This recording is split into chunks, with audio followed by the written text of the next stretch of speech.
Coach Boots reached a milestone, and the women pummeled Tabor. We have the details.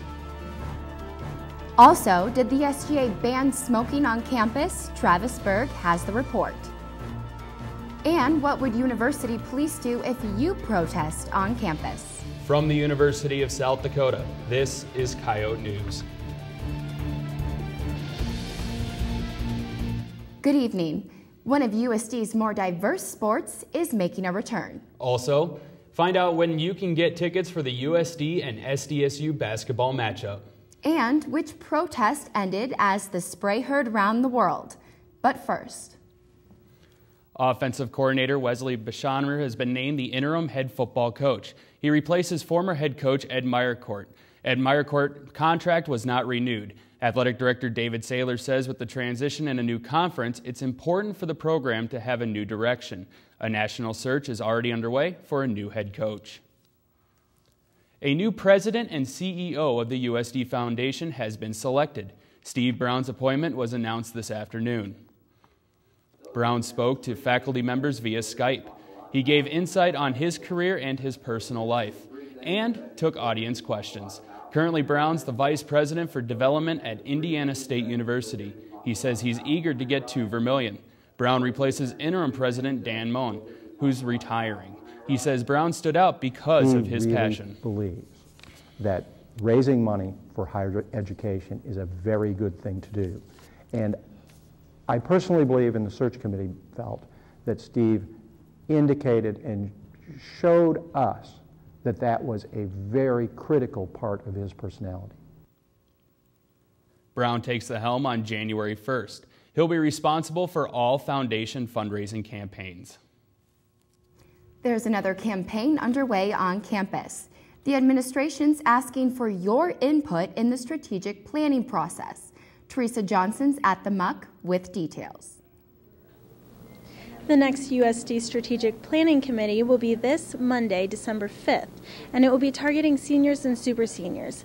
Nick, tell me why to target this group of students. Well, we've targeted every group of students. We've done freshmen, sophomores, juniors, and we wanted to get the opinions of every student faction that there are so we can formulate an accurate strategic plan. Okay, and what information are you looking to derive from these students? We essentially want what they think is best for the university, and that plan and what their opinions are for things like what should we do with research, what should we do with scheduling of classes. That'll all go into our creation of our strategic plan in the spring semester. Okay, is there any specific topic that you've seen as being more important to students than other topics? Definitely a lot of catalog issues and advising issues, which should be considered by the strategic planning. I think that a lot of the advising has come up with maybe students need a class and it's not offered, and maybe there's better ways to correlate that thing or those sorts of things for the future. Okay, and why do you think it's so important for USD to get student input for their strategic planning? Because the strategic plan ultimately affects students. I mean, that's the goal of the strategic plan, is to create a 5-year plan for the university, and the university is what students come here for, obviously, and we want the opinions of students to create a better university. Okay, and the strategic planning session is for 2012 to 2017, correct. And we will... So that again is on Monday. For Coyote News, I'm Teresa Johnson. Thanks, Teresa. The SGA is endorsing a smoke-free campus. Last night, they voted to pass the resolution and send it to the administration. Coyote News' Travis Berg was at last night's meeting. Travis? Thanks, Jerry. 2 weeks ago, enforcing the ban was the problem. However, last night, the SGA debated on whether the policy would actually work. Pretty soon, this won't be tolerated on campus anymore. The SGA is taking an initiative to completely ban tobacco products across the university. This means walkways, parking lots, and yes, outside of the dorms. Senator Stanford Swanson says they're aiming high, so the administration at least designates smoking areas. I think, and if I'm honest, I think my hope is that there'll be a few exceptions. I just didn't think that student government was in the best place to really define what those exceptions are. Senator James LaCroix expressed his concern for smoking areas. I'm trying to push for designated smoking areas just because I do think that it would be better for students to have the option. It's really their right to be able to smoke on campus. Another issue is whether the campus is receptive of a smoking ban. This is Chris Johnson. He smokes, and he doesn't have a problem with the ban. I feel like exposing people to secondhand smoke impedes on their rights more than anything. I can just find a place to smoke where it's out of the way when there's not people around. Other students say they're fine with a smoking ban, but with restrictions. Outside the dorms, I would probably be okay with, but anywhere like in the actual campus, I don't think I would like that too much. I do believe that people should be able to do necessarily what they want to do. If there is a designated smoking area, I think that would probably be preferable.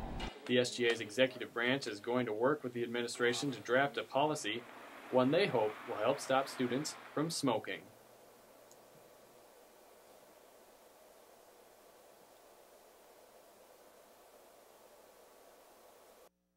Senator Swanson is expected to be in on the policy discussions with the administration. He says they know best, or they know which locations are best to designate for smoking areas. Jerry? And Travis, when will the plan be implemented? There's no word on that quite yet. This has been in the making since 1992, so it's in the mix, and they've been keeping an eye on it, so it could come fairly quickly. Thanks, Travis. We'll keep you posted as the discussions as they proceed. Students can get their SDSU versus USD basketball tickets early. The tickets go on sale the morning of January 18th at 8:30 in the Muck. The SGA made the announcement at last night's meeting.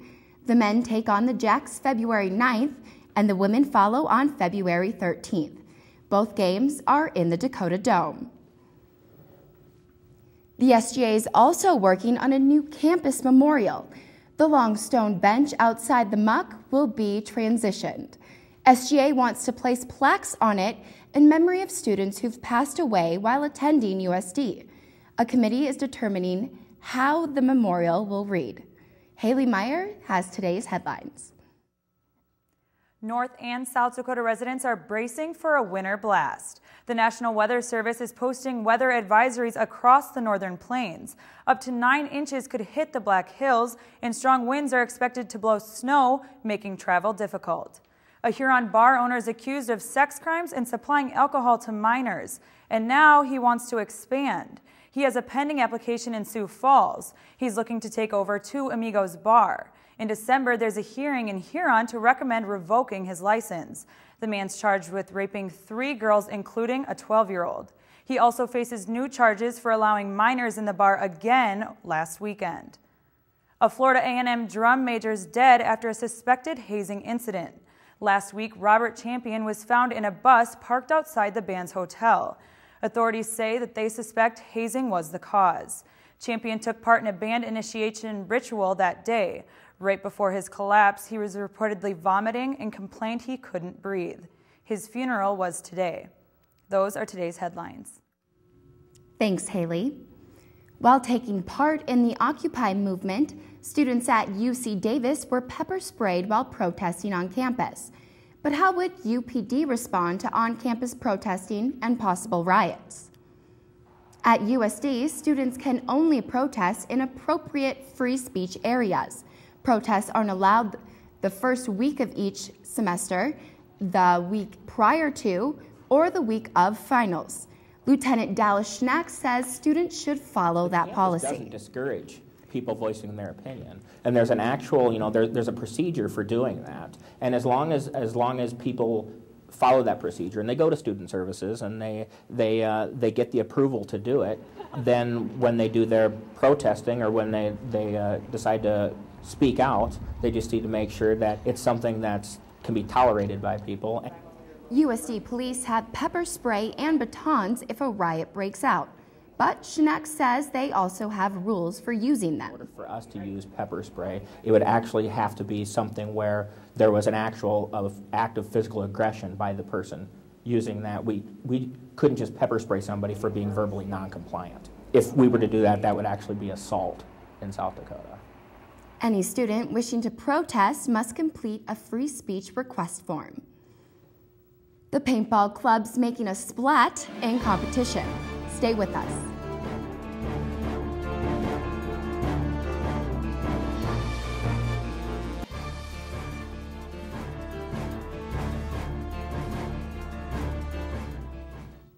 On this week's Coyote blog, Angelica Brackens expresses her gratitude over the semester. Thanks, Brianna. As this fall semester and the year 2011 comes to a close, I'd like to send out my final thoughts. Dear No Shave November, thank you for showing everyone that it's possible for every male to simultaneously pull off both the lumberjack and pedophile look. May mutton chops never enter my sight until next November. Dear Kim Kardashian, thank you for showing the world that a marriage can last literally twice as many days as hours I spent experiencing the pointlessness of ecstasy. Dear Girls Bathroom in the Muck, thank you for proving to me that the worst smells come from you during that 10-minute time period between Monday, Wednesday, Friday classes. Dear construction workers who my friend Erin and I met at Carrie's, thank you for mishearing my name and thinking my name's actually Metallica. If that were true, my friend Erin's name would be Aerosmith. Dear Mark Zuckerberg and Facebook, thank you for the newest Facebook facelift. I've always wanted to know what my friends are saying to their friend's friend every single second of the day.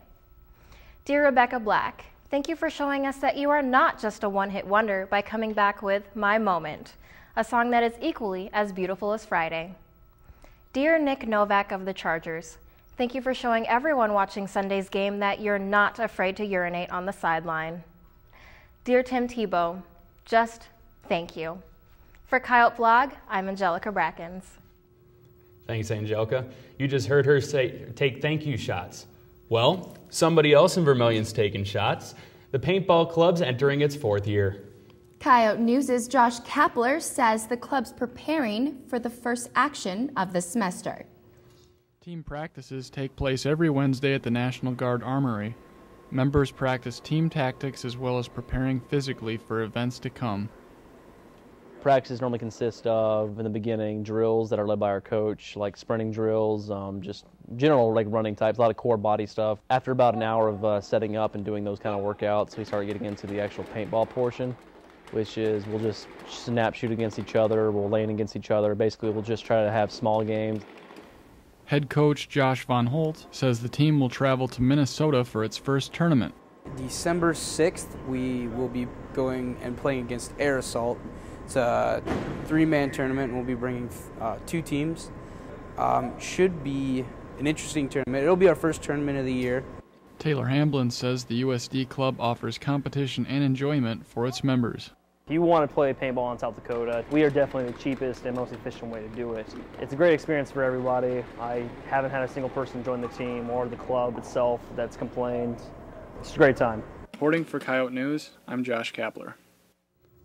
Up next, a student organization's Tweeting for Toys. Stay with us.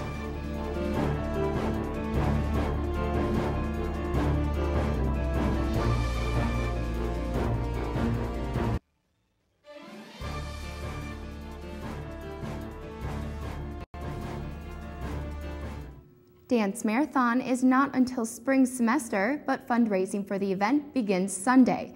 Teresa Johnson's at the Muck with details on the Dance Marathon pancake feed. Teresa?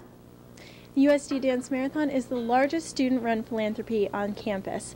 I'm here with Aaron and Sarah, who are the overall directors. Can you tell me, when is Dance Marathon and what kind of goals are you looking to achieve before that date comes? Well, thanks, Teresa. Dance Marathon is March 24th and 25th. And we're looking at raising over $60,000 this year, which is about a $10,000 increase from last year. So we're really excited about Dance Marathon this year. Okay, and with that goal to raise more money, what upcoming events are you guys planning? Well, this Tuesday we have a pancake feed at the Eagles from 5 to 7, and so that's just kind of to end out the semester. And then we have our Ask Clayton campaign. That's kind of why I'm wearing the shirt today, and it's just to raise awareness about a Children's Miracle Network child that we've benefited and where all the donations go directly towards. And then next semester we will have lots of different events like Jail and Bail and Miracle Month and different things like that. So. Okay, and how can someone get involved at Dance Marathon? Well, the easiest way to get involved is go to usddancemarathon.org, and you can register there and find out all the information you want. Okay, so again, Dance Marathon is next semester, but you can always get involved right now. For Coyote News, I'm Teresa Johnson. Thanks, Teresa. USD's public relations and advertising students are organizing a tweet drive. It's part of the 2011 Holiday Tweet Drive. A tweet drive uses the social media vehicle Twitter as a way to inform communities about a local toy drive. It takes the concept and the foundations of philanthropic events to the next level, and it uses social media as the main communication. Sioux Falls is one of 34 locations where social media enthusiasts come together to donate during the holiday season. Individuals can take part in this unique toy drive by following SODAC Tweet Drive on Twitter. The most important thing is to follow us on Twitter and then maybe give us a shout out on your own Twitter so that way we can get more followers and just create the biggest event possible. South Dakota's first annual Tweet Drive will be held on December 6th at K Restaurant in downtown Sioux Falls. All donations go to the Children's Home Society of South Dakota. A USD coach has broken a career wins record. Cassie and Haley have details next. Also, find out how the basketball season is going.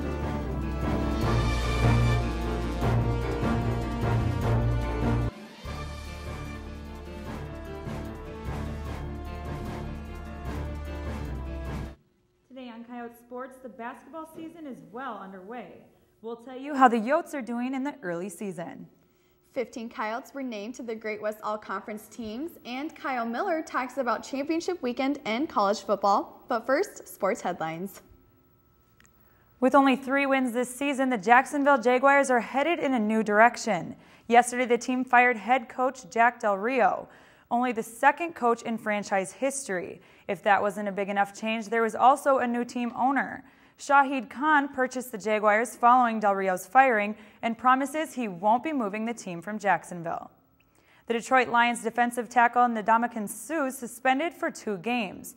In their Thanksgiving game against the Packers, Suh got a little too rough with a Green Bay player. He'll miss a game against the Saints and Vikings and won't be paid until he's reinstated. Suh says what he did was wrong, but he's hoping the suspension's reduced to 1 game. After weeks of rumors, it's official. Urban Meyer's headed to Ohio State. On Monday, he was hired to be their new head football coach.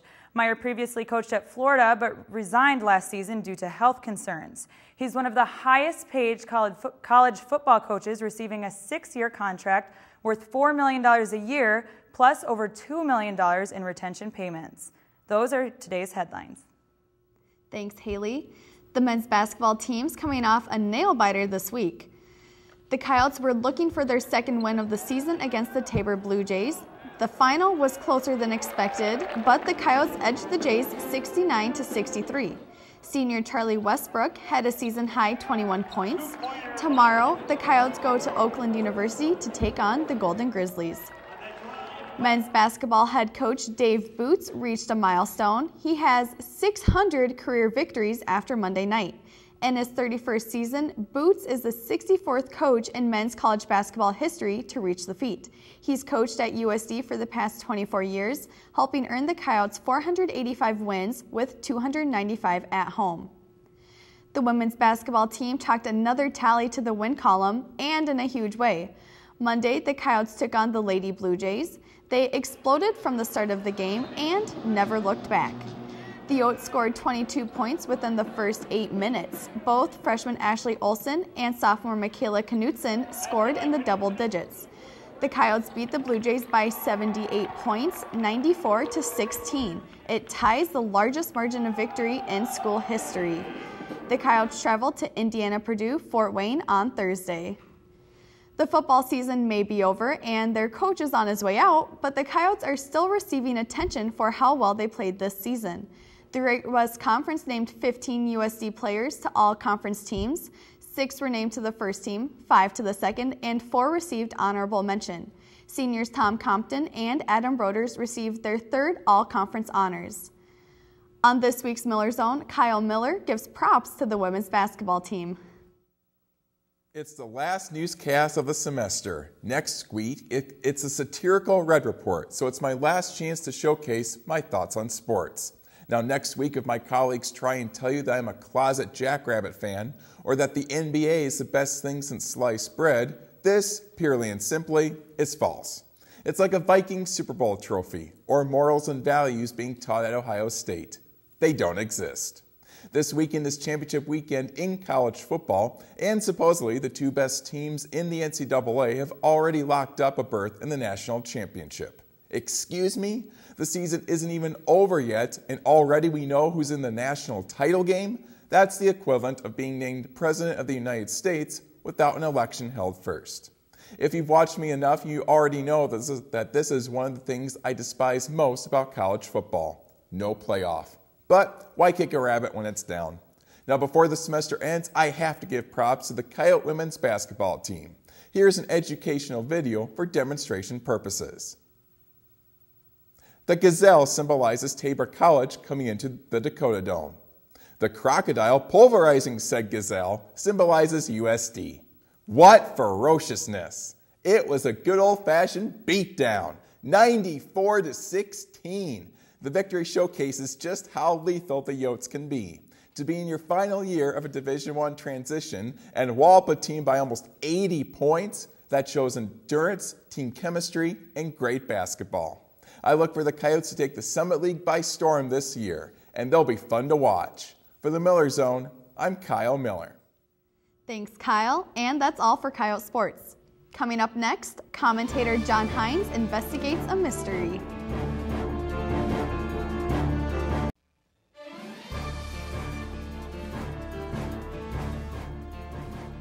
On this week's commentary, John Hines investigates an unfolding mystery on campus. This commentary is about unsolved mysteries. The names of the people involved and locations have been changed to protect their identity. What you are about to watch is not a broadcast, it's a commentary. Recently, the student media has been denied access to film on location.